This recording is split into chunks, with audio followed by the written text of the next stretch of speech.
vous inviter à incliner la tête pour la prière. Tendre Père Céleste, nous te remercions infiniment de l'opportunité que tu nous donnes de nous retrouver ici. Nous te remercions pour toutes tes bénédictions que tu ne cesses de déverser sur nous. Malgré les petits moments difficiles que nous pouvons passer, tu es toujours là avec nous, Père. Nous te prions, comme à ton habitude, Père, de bien vouloir veiller sur nous durant ce moment, durant ton culte. Que toute activité que nous allons présenter puisse te rendre gloire. Et que chacun puisse ressortir de ce moment béni, content et joyeux.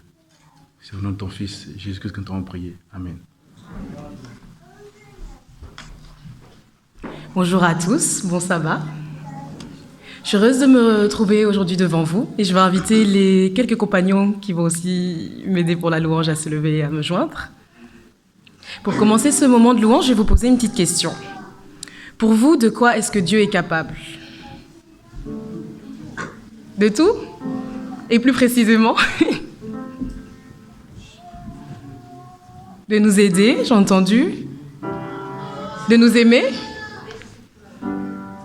Les explos, vous avez aussi une réponse ? Non ? J'ai demandé aux compagnons aussi de répondre à la question et j'ai eu 2 réponses. On m'a dit « Dieu est capable que du bon » et également ce qui est impossible pour nous, Dieu le fait. Infiniment au-delà de ce qu'on demande et de ce qu'on espère. Dieu accomplit les promesses qu'il a faites pour nous. Je vous invite ce sabbat matin à vous lever et à chanter de tout votre cœur « Dieu t'est capable ».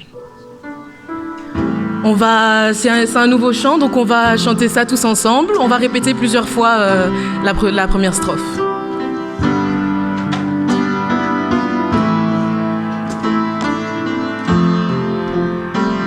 Infiniment,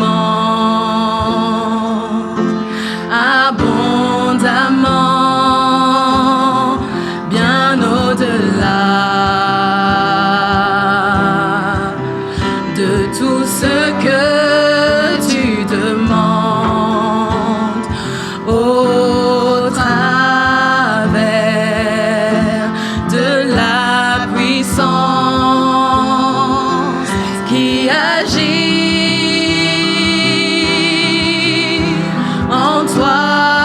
Je vous invite à reprendre encore une fois cette strophe. Infiniment, abondamment, bien au-delà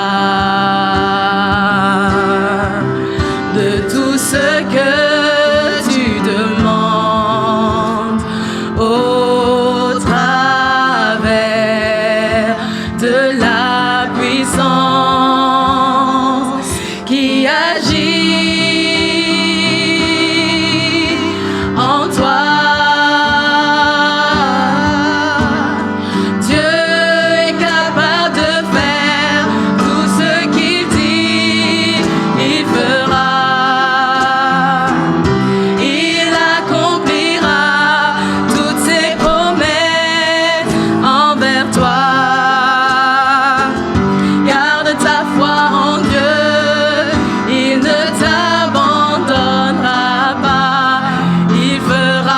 Encore une fois le refrain.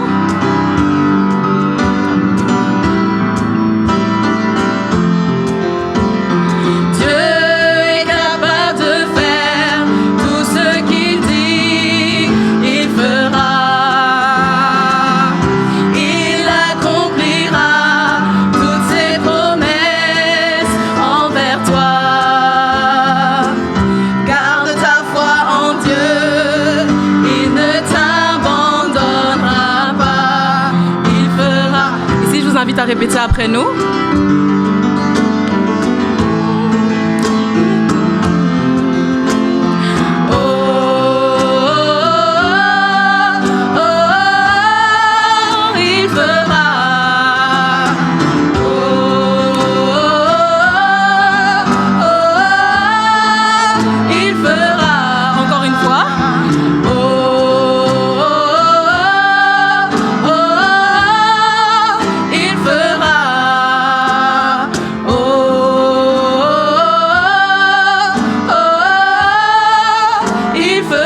Reprenons le refrain une dernière fois. Dieu est capable de faire tout ce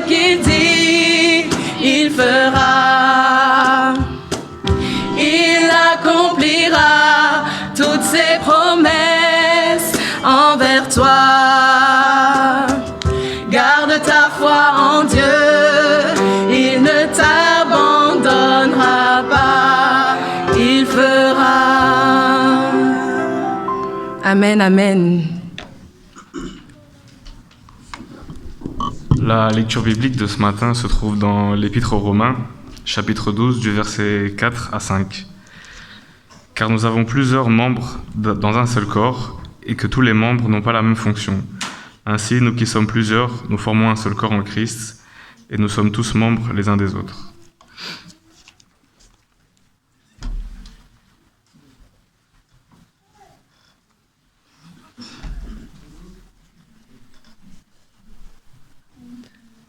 Alors comme Philippe vous l'a lu, il a lu Romains 12, et c'est un écrit qui a été écrit par Paul. Paul a repris plusieurs fois justement cette idée du corps humain comme analogie pour parler justement de notre appartenance à Christ. Paul nous parle du corps pour expliquer justement ce qu'il veut dire. Au total, cette image, il l'a repris plusieurs fois, comme je l'ai dit, il y a 15 fois dans le Nouveau Testament où dans les écrits de Paul, il nous parle de ça. Et ce matin, c'est justement un petit peu ça, je voulais vous présenter une partie de ce corps humain. Cette partie, c'est une petite part justement de notre Église qui a vécu des moments riches. Et ce matin, ils sont là justement pour partager ça avec vous. Mais avant de leur laisser la parole, je voudrais vous inviter à réfléchir. Nous avons un seul corps avec plusieurs parties, nous dit le texte. Nous l'avons lu, et chaque membre de ce corps est important. Chaque partie du corps, d'ailleurs, a une fonction qui est très précieuse, sans laquelle nous ne pourrions pas fonctionner correctement.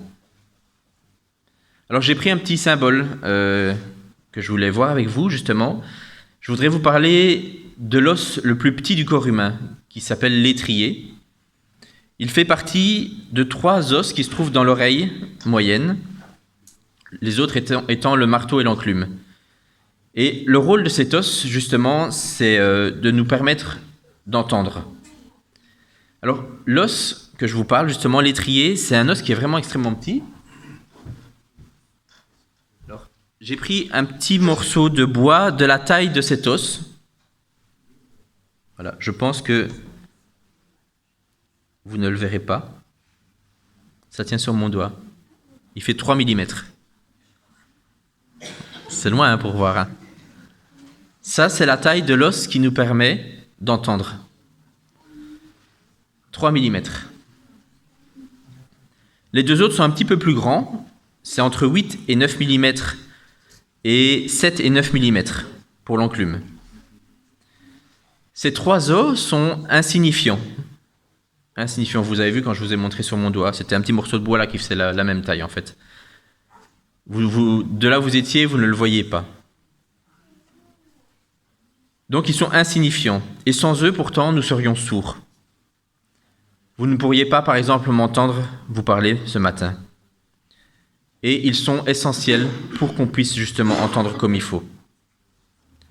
Alors c'est vrai que si on est sourd, si on n'a pas justement l'ouïe, on peut réussir à vivre.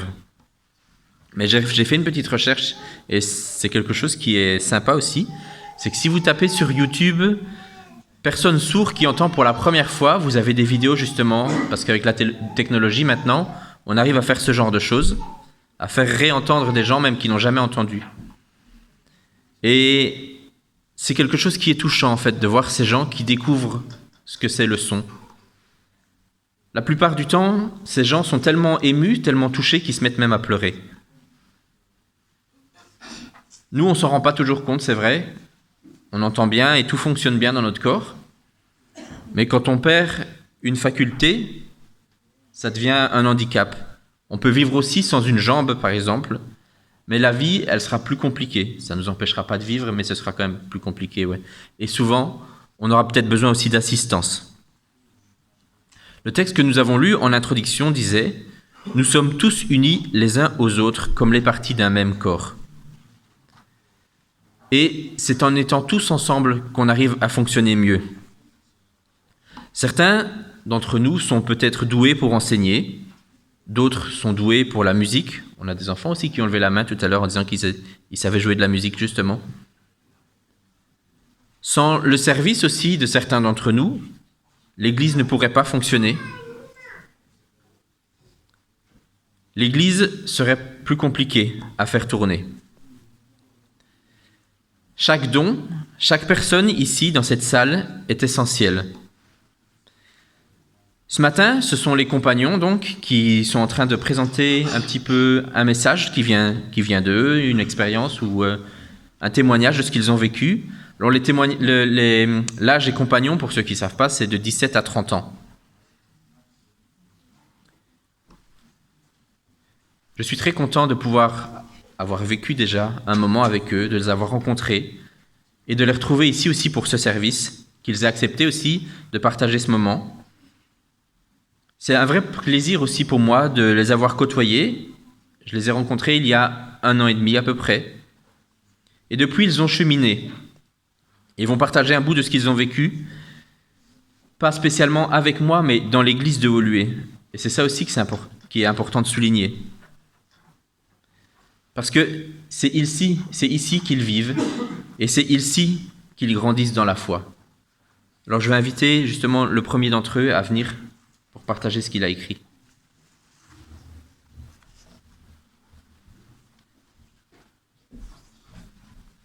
Bon sabbat. Rassurez-vous, je ne vais pas faire de prédication. Enfin, pas encore. Je voulais vous partager ce que, selon moi, le groupe compagnon a rapporté pour moi, pour les jeunes de ma génération et pour l'Église aussi. Le groupe compagnon a été créé, comme Jérôme l'a dit, il y a plus ou moins 1 an et demi, quelque chose comme ça.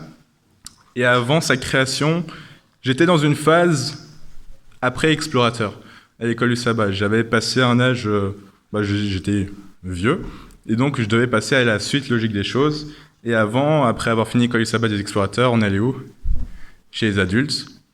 Et c'est une transition qui, on va dire, qui fait un peu peur, on est un peu jeté à l'eau, enfin, il y a quand même une grande différence d'âge par rapport à ça, et donc, voilà, c'est un peu compliqué. Et lorsque Isabelle, qui n'est pas là, mais que je salue sur Internet, m'a dit, on va créer le groupe compagnon, moi, ça voulait dire, je ne vais pas à l'école du sabbat des adultes, pas parce que je n'aime pas les adultes, loin de là, mais ça veut dire que j'allais être avec des personnes de mon âge.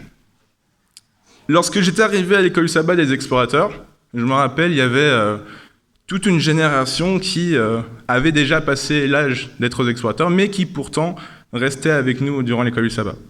Et je pense que ce sentiment, ils partageaient le même que moi j'ai eu après avoir fini les explorateurs, on est entre 2 générations, la transition est un peu forte.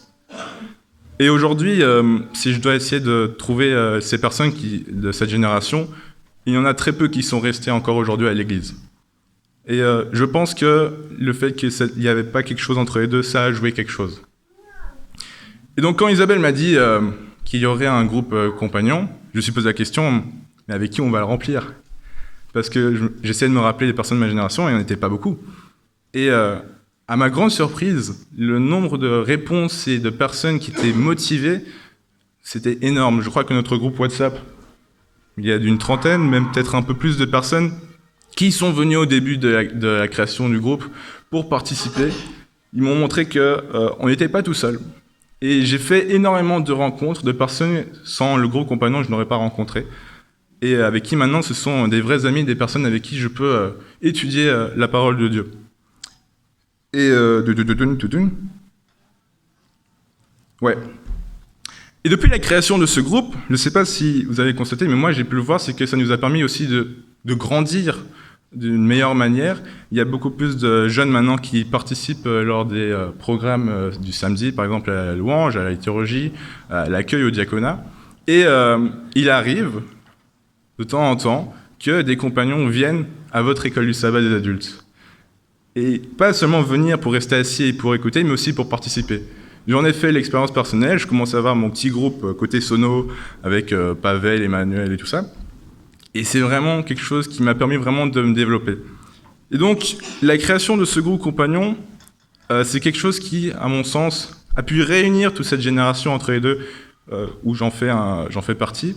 Ça nous a permis de créer des relations, de nous connaître et de pouvoir de plus en plus s'approcher de sa parole et du message qu'il veut nous faire passer.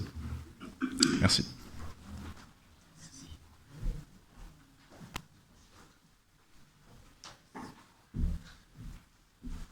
Bonjour à tous.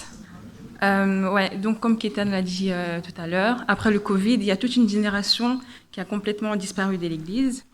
Et grâce au groupe Compagnon, en fait, il y a beaucoup de jeunes qui sont revenus parce qu'on avait un endroit où on pouvait se retrouver entre nous. En fait, le groupe Compagnon, c'est le pont entre notre vie à l'extérieur, où tout est fait pour nous détourner de notre foi chrétienne, et notre vie à l'Église, où on a souvent l'impression que les sermons ne sont pas en accord avec ce qu'on vit réellement. Donc au Compagnon, on fait plein d'activités. Vraiment, on peut parler de tous les sujets sans tabou et sans jugement. On a une petite boîte à questions où on met des sujets anonymement. Et on en parle chaque samedi. Pour clôturer mon intervention, j'aimerais vous partager ce verset biblique que j'aime beaucoup, qui se trouve dans 1 Jean 4, verset 11, qui dit ceci.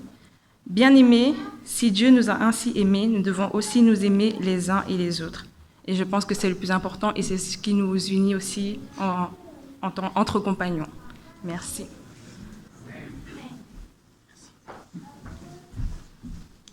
Vous l'aurez donc certainement compris, le groupe Les Compagnons, c'est un groupe de jeunes dynamiques, plein d'énergie. Et même si on étudie ensemble, on s'amuse bien, on apprend également beaucoup de choses. Et nous sommes très organisés, c'est-à-dire que nos dirigeants, en l'occurrence le couple Rossi, que je voudrais remercier au nom de tous les compagnons, s'arrange vraiment à ce que nous évoluions, malgré notre grande énergie, de façon très organisée. Parlant d'organisation, le groupe Les Compagnons est régi par un ensemble de commandements que j'appellerais ici un décalogue. 10 commandements. Et l'un de ces commandements m'a particulièrement marqué pendant mon séjour, entre guillemets, au sein du groupe Les Compagnons. Et le commandement dit, tu as le droit d'être écouté. Alors, je vais vous situer ici. Généralement, quand un nouveau membre adhère au groupe, on lui lit la charte, le décalogue du groupe Les Compagnons. Et cette charte-là m'avait été aussi lue. Ce commandement particulier, tu as le droit d'être écouté, m'a donné l'impression d'être importante. J'étais toute nouvelle à l'église, je ne connaissais personne ici. Et le fait de savoir que j'intégrais un groupe où ma voix avait de la valeur, où ce que j'avais à dire pouvait être écouté sans être jugé, m'a fait beaucoup de bien. Le groupe Les Compagnons m'a marqué, je l'avoue, je le dis aujourd'hui, et j'en suis totalement fière, parce que c'est un groupe dans lequel les gens écoutent les autres. On a parfois des avis, des points de vue divergents, on n'est pas toujours d'accord, mais on se respecte et on tolère que l'autre pense différemment. Ce sont des attitudes qui aujourd'hui disparaissent dans la mesure où, peut-être avec la configuration des réseaux sociaux, des algorithmes, les publications qu'on voit sur notre fil d'actualité se ressemblent. Les algorithmes sont configurés de manière à nous envoyer tout le temps les messages qui nous intéressent, le type de publication qui nous pousse à réagir, et on peut, dans une certaine mesure, penser que les autres pensent comme nous, parce que sur les réseaux sociaux, sur nos comptes de tous les jours, on voit s'afficher des publications, des messages similaires. Mais dans la vie réelle, dans la vie physique, les gens pensent différemment de nous. Savoir écouter. Écouter, pas forcément pour répondre, mais d'abord pour comprendre l'autre. Écouter et accepter que l'autre puisse penser différemment, tolérer cette différence. Au sein du groupe Les Compagnons, nous avons appris à le faire. Et je partage cela aujourd'hui pour vous interpeller aussi à être des chrétiens qui écoutent les autres. La Bible nous le recommande d'ailleurs. Dans le livre de Jacques, au chapitre 1, le verset 19, il est dit « Sachez-le, mes frères bien-aimés, que chacun soit prompt à écouter, lent à parler. » Que Dieu vous bénisse. C'est en s'écoutant mutuellement et en se tolérant que nous arrivons à créer un climat agréable et qu'il devient doux pour des frères de demeurer ensemble. Je vous invite donc à vous lever et à exécuter avec moi, avant de donner la parole aux autres compagnons, les paroles du chant contenues dans le « Donnez-lui gloire » 372. J'invite d'ailleurs tous les compagnons qui connaissent le chant et qui sont dans la salle à me rejoindre. Nous allons exécuter ensemble et avec vie le « À qu'il est doux pour des frères de demeurer ensemble ».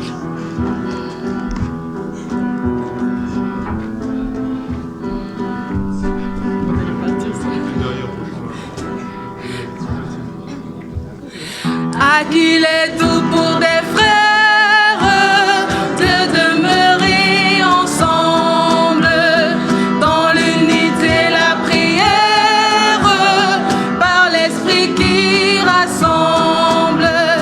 Ah, qu'il est doux de demeurer ensemble, unis pour prier, par l'esprit qui rassemble.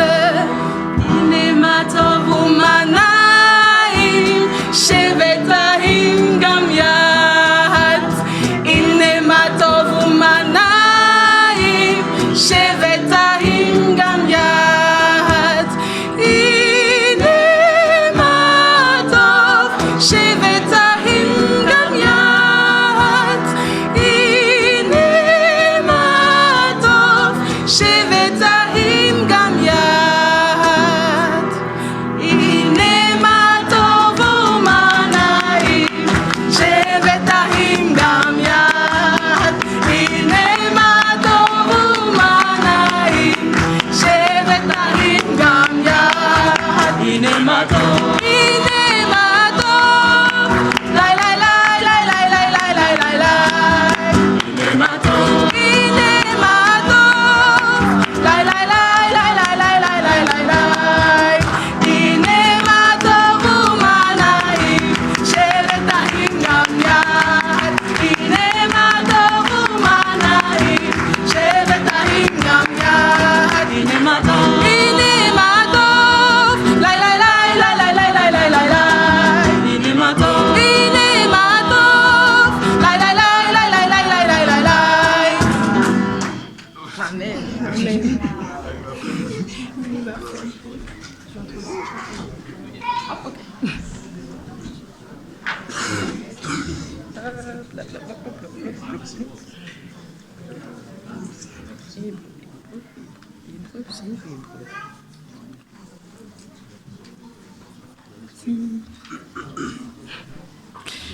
Alors, pour continuer dans la lancée de notre programme, moi, je vais vous parler de l'impact qu'ont eu les compagnons sur ma vie chrétienne.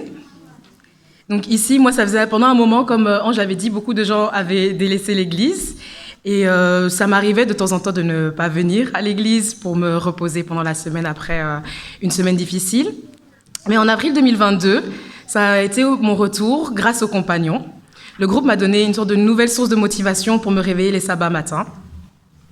Et ici, pour citer un exemple, je vais citer le verset Hébreux 10 au verset 25 qui dit « N'abandonnons pas nos assemblées comme certains qui ont pris l'habitude de ne plus venir. Au contraire, aidons-nous davantage les uns les autres, puisque vous le voyez, le jour du Seigneur est proche. » Grâce aux compagnons, en tout cas les compagnons m'ont aidé à pouvoir me rapprocher de Dieu et à pouvoir venir plus régulièrement à l'église. J'ai également eu l'honneur de faire partie du staff compagnon. Cela m'a donné quand même quelques challenges et ça a dû me faire sortir de ma zone de confort. Ça m'avait demandé de donner l'école du sabbat, de la partager aux autres. Ça demandait un certain temps de préparation. Pendant ces moments-là, j'étais un peu stressée. Je me demandais, moi, qu'est-ce que je suis capable de partager? Est-ce que je serais vraiment capable de bien partager la parole qui m'est demandée? Et lors de ma première EDS, qui avait pour titre « 20 000 décisions par jour », il y avait une citation qui m'avait interpellée et qui m'avait marquée, et celle-ci était la suivante. Je ne sais pas qui est l'auteur, mais ça dit « Si tu ne peux pas décider entre deux possibilités, lance une pièce de monnaie. Comme elle tombe est totalement indifférent. En la lançant en l'air, tu remarqueras ce que tu espères. » Enfin, grâce au groupe compagnon, j'ai pu en apprendre plus sur la Bible et sur la parole. Et comme il est dit en Psaume 119 au verset 105, je vais vous laisser cette parole qui dit « Ta parole est une lampe pour mes pieds, une lumière pour mon sentier. »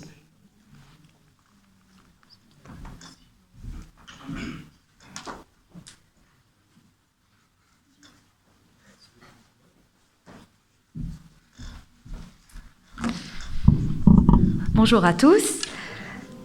Donc moi, je vais vous partager mon témoignage en tant que membre du staff compagnon.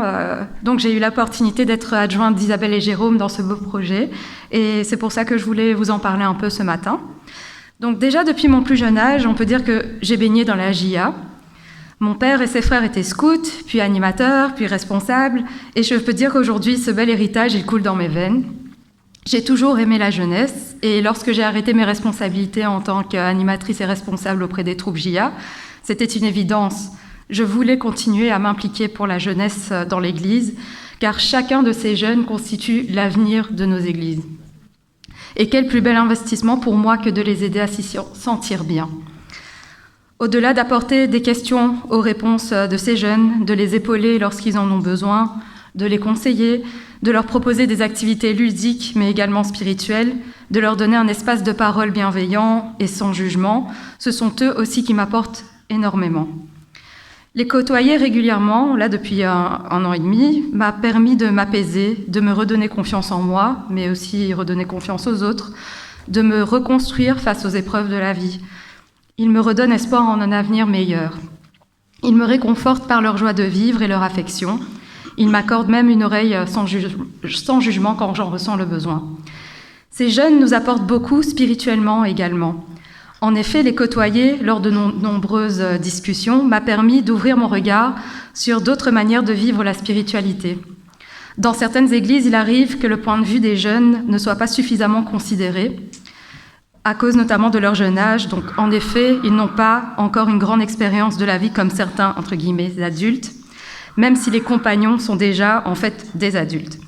Et pourtant, ils ont tant à apporter et ne demandent qu'à être entendus. Et comme l'a dit Paul à Timothée, que personne ne méprise ta jeunesse, mais soit un modèle pour les fidèles en parole, en conduite, en charité, en foi, en pureté.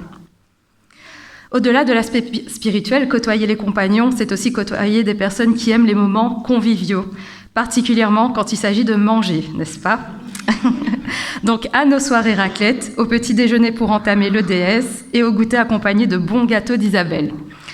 Lorsque je parle des jeunes, j'inclus également tous les membres du staff qui, bien que certains aient déjà à l'âge d'être considérés comme des aînés, voire plus, ont su tous rester jeunes. Leurs conseils, leurs enseignements, leur amitié, leur affection, toutes ces choses qui m'ont été apportées l'ont été grâce à la jeunesse. Cela ne fait qu'un an et demi que je m'investis auprès des compagnons et la route n'est pas finie. C'est le commencement, je l'espère, d'une belle et longue histoire. Et voilà, pour moi, le mot de la fin sera le suivant. Donc, tout simplement, un grand merci.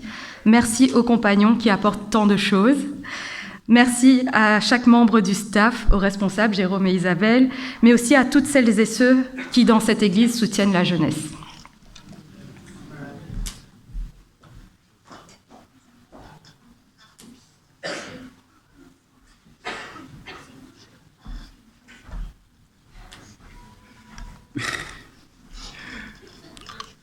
Rebonjour à tous. Tout d'abord, je vais définir c'est quoi un compagnon. Selon Google, un compagnon est une personne qui partage la vie, les occupations d'autres personnes. Et quand j'évoque le mot compagnon, la première image qui me vient à l'esprit, c'est Jésus et ses disciples. Parce que pour moi, ils étaient tous des compagnons. Ils partageaient les moments de joie, les moments où ça n'allait pas. Ils étaient toujours auprès de Jésus malgré tout ce qui se passait. Ils se soutenaient malgré les petites péripéties qu'il y a pu y avoir. Mais le mot pour définir les disciples de Jésus, c'était vraiment le mot compagnon. Et je pense que c'est ce que Jérôme et Isabelle ont essayé. Et je pense ont réussi à nous inculquer comme valeur. C'est que nous sommes tous ensemble pour une mission, c'est de suivre Jésus. C'est de marcher avec lui. Nous acceptons tous pas cette mission, mais cette mission qui est de marcher avec lui, de le suivre. Et je pense que ce groupe ne cessera de s'agrandir parce que je remarque qu'il y a de plus en plus de jeunes dans cette église. Et je sais que beaucoup de jeunes ont fait ce choix-là de marcher avec Christ, mais n'osent pas vraiment ou sont un peu plus timides à intégrer un groupe. Et j'aimerais les rassurer en disant que dans ce groupe, nous passons de bons moments. Nous apprenons à connaître Christ d'une autre façon que de venir s'asseoir, écouter une prédication, ou alors lire un verset biblique et ne pas forcément comprendre le sens qu'il veut dire.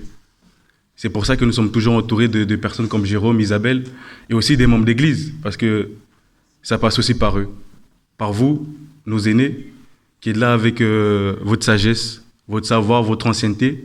Vous nous transmettez votre expérience au travers des petits échanges qu'on a lors des auberges espagnoles ou quand nous on vient à l'étude biblique. Parce que j'ai fait des écoles du sabbat avec des adultes où j'ai appris énormément sur la Bible.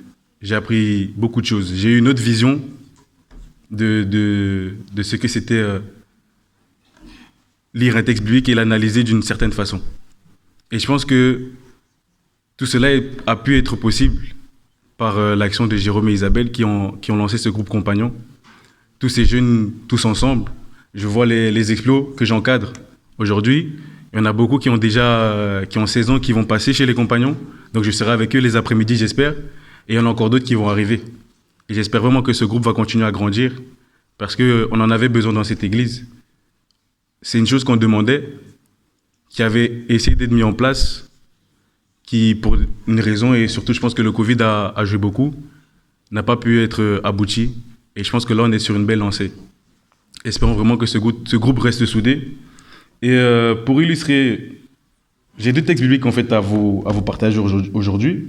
Le premier, c'est le psaume 133, verset 1, qui dit, on l'a chanté tout à l'heure, « Ah, qu'il est doux et agréable pour des frères de demeurer ensemble. » Et le deuxième, c'est dans Jean 13, verset 35, qui nous dit, « C'est à cela que tous reconnaîtront que vous êtes mes disciples, si vous avez l'amour les uns pour les autres. » Et je pense que le mot qui définit vraiment les compagnons, c'est l'amour que l'on a les uns envers les autres.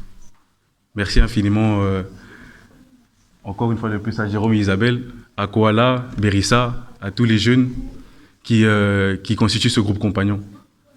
Je sais qu'il y a des groupes compagnons dans d'autres églises. On a peut-être des projets qui vont être en commun avec d'autres églises. Et c'est un mouvement qui est en train de se remettre en place. Et j'espère qu'il ira très loin. Très, très loin. Merci beaucoup.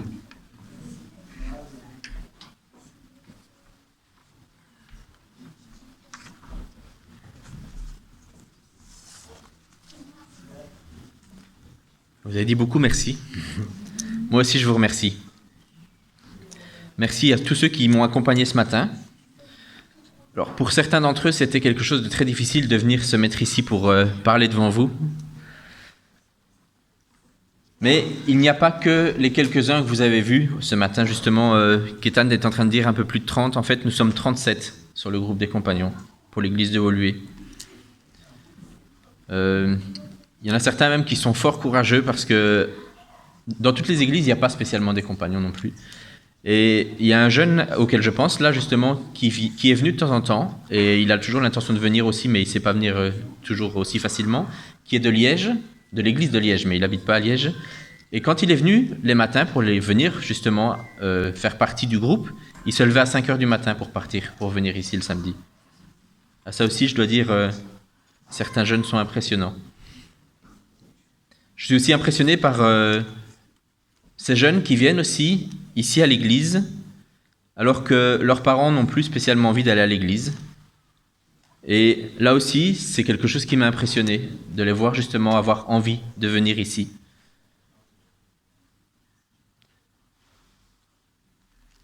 Alors, le groupe des compagnons, c'est un groupe que nous avons mis en place. Nous avons mis en place, c'est vrai, Isabelle et moi, mais pas seulement.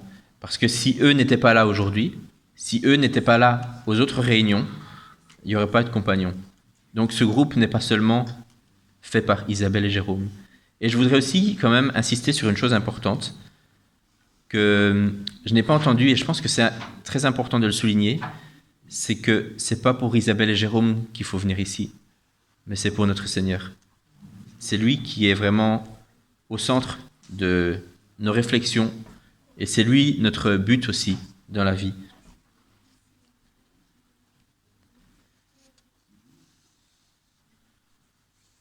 Dans le message qu'ils nous ont dit, il y a plein de choses importantes qu'il faut garder dans la tête. Justement, c'est un groupe qui crée un pont entre les jeunes et l'Église. C'est un mot que j'ai entendu. Ce pont, il ne s'est pas créé parce que les jeunes se sont sentis obligés de venir, mais parce qu'ils se sont sentis libres de venir justement ici. Libres et aussi en ayant quelque chose qu'on a entendu aussi, le droit de s'exprimer. Ce pont, il s'est créé aussi car ils ont senti qu'ils avaient une place dans l'Église. Cette place dans l'Église, elle n'est pas là que pour les jeunes, et ça aussi c'est important de pouvoir le dire.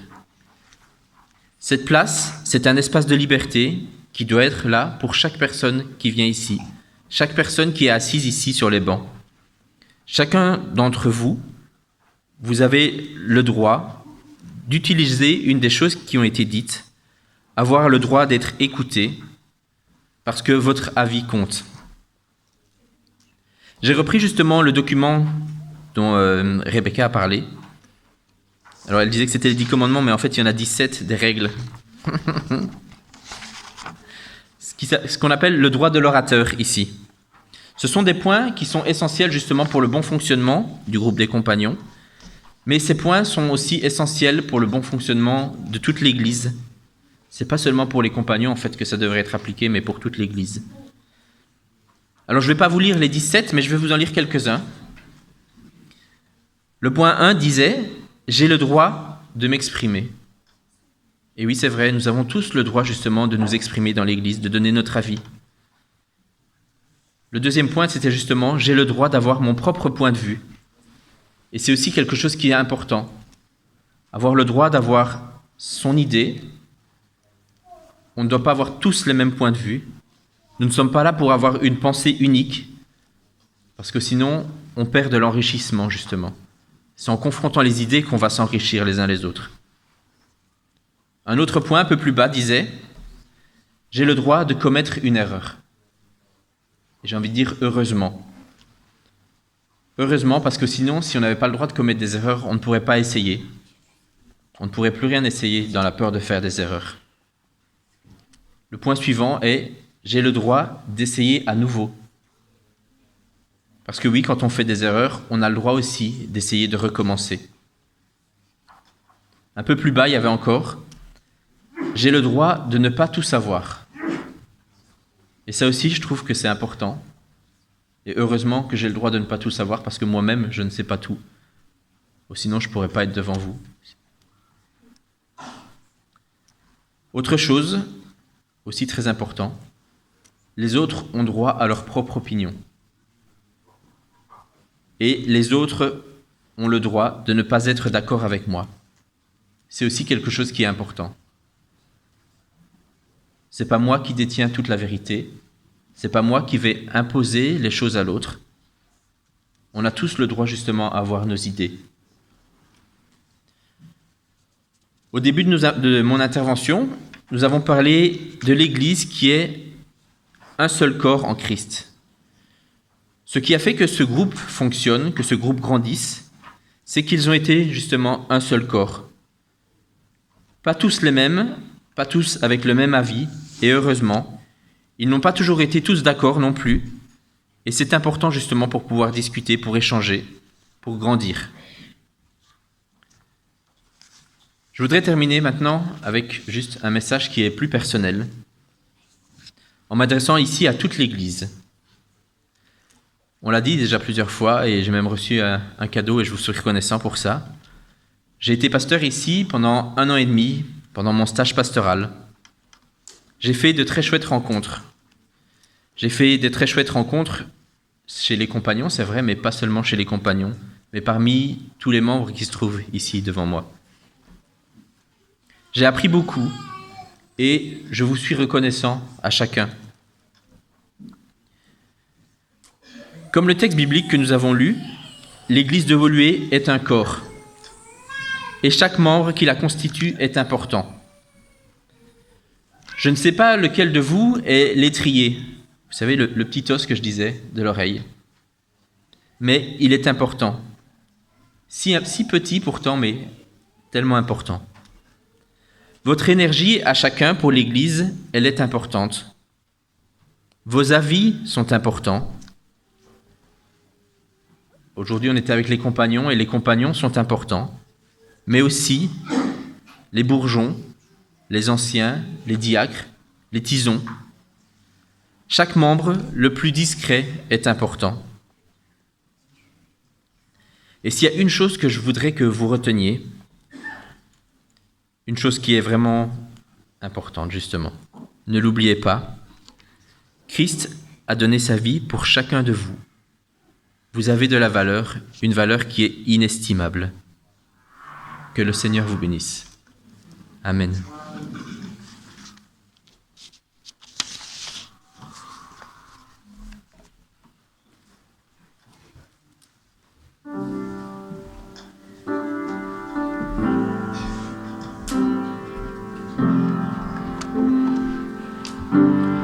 Comme on a pu l'entendre dans un peu chacun des témoignages,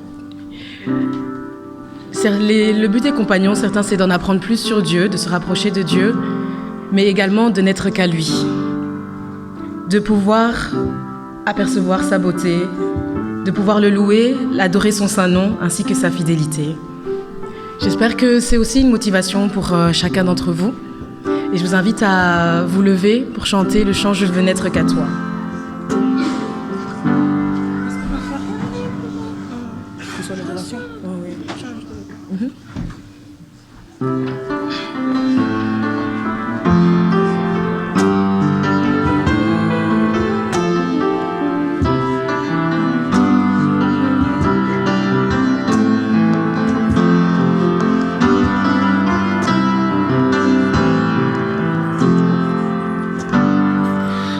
Reçois de moi le parfum qui t'est dû, la beauté de ton nom, oh, mon âme est perdue, je veux n'être qu'à toi. Jésus, je t'aime. Reçois du peu que je trouve à donner, tout l'amour que mes yeux n'ont pas su te montrer. Je veux n'être qu'à toi. Jésus, je t'aime. Rien n'est plus beau que ton nom. Rien n'est plus saint que le sang du pardon. Je veux n'être qu'à toi. Jésus, mon roi. Je ne veux rien que vouloir te louer, adorer ton saint nom et ta fidélité. Je veux n'être qu'à toi. Jésus, je t'aime. Je veux porter et laver à la croix les pensées de mon cœur dans le cœur de tes bras. Je veux n'être qu'à toi. Jésus, je t'aime. Rien n'est plus beau que ton nom. Rien n'est plus saint que le sang du pardon. Je veux n'être qu'à toi. Jésus, mon roi.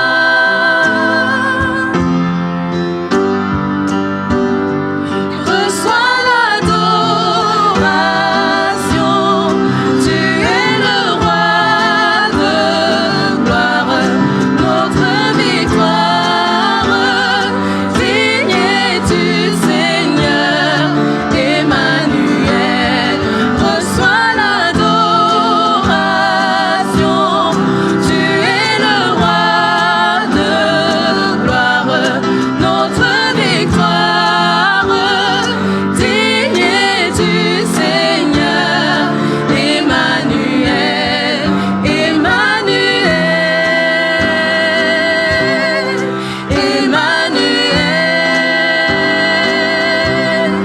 Emmanuel.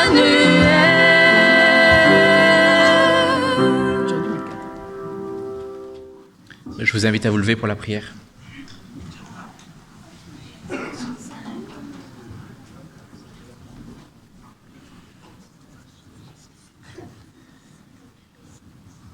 Seigneur, je te remercie pour ce sabbat matin, pour le témoignage de ces jeunes qui ont parlé de ce qu'ils ont vécu, pour parce qu'ils ont pu davantage apprendre à te connaître aussi. Je te remercie pour la place que l'Église leur a laissée ou leur a faite. Je te remercie parce qu'ils sont venus aussi à ce rendez-vous.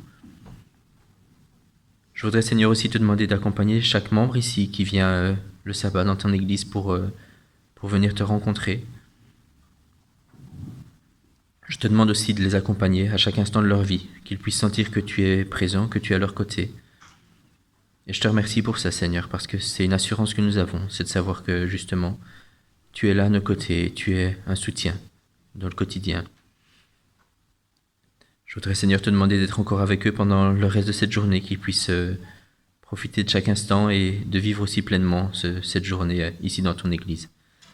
C'est ainsi que je voulais te prier au nom de ton Fils Jésus. Amen.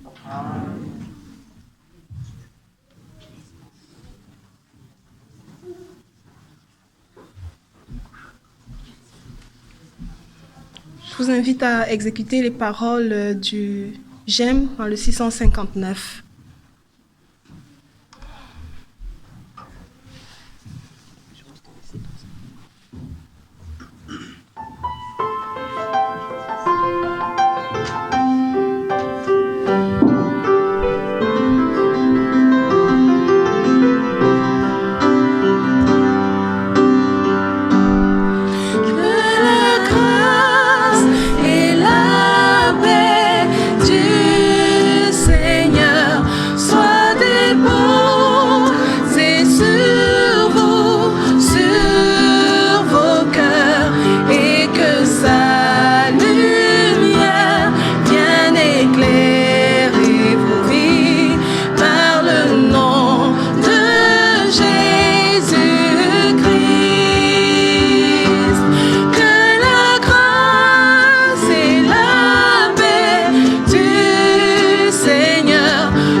Que le Dieu de la paix, qui a ramené d'entre les morts le grand berger, par le sang d'une alliance éternelle, notre Seigneur Jésus, vous forme en tout ce qui est bon pour faire sa volonté.